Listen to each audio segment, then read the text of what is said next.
मन जोगे मिले न सजनवा खर गोरी रोवे अंगनवा। मन जोगे मिले न सजनवा खर गोरी रोवे अंगनवा।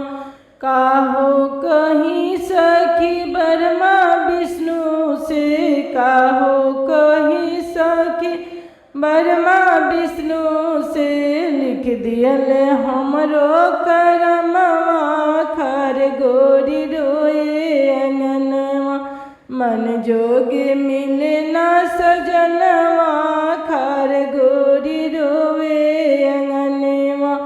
मन जोगे मिले न सजनवा खर गोरी रोए अंगनवा।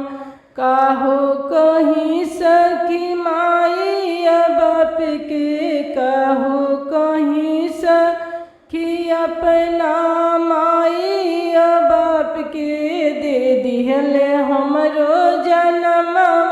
मन जोगे मिले न सजनवा खर गोरी रोवे अंगनवा।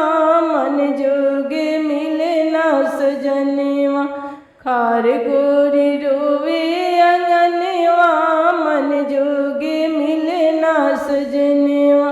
काहो कहीं सखी अपना भैया भाभी के, काहो कहीं सखी अपना भैया भाभी के, दे दिहल हमरो गवनवा खर गोरी रोवे अंगनवा। दे दिहल हमरो गवनवा खर गोरी रोए अंगनवा। मन जोगे मिले न सजनवा खर गोरी रोवे अंगनवा। मन जोगे मिले न सजनवा खर गोरी रोवे अंगनवा।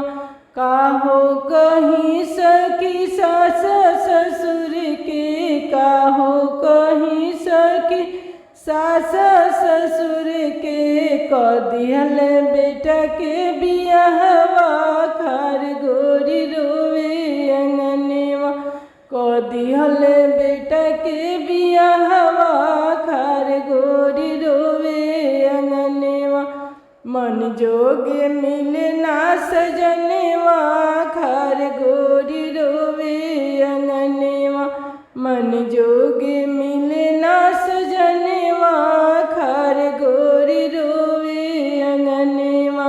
मन जोगे मिले न सजनवा।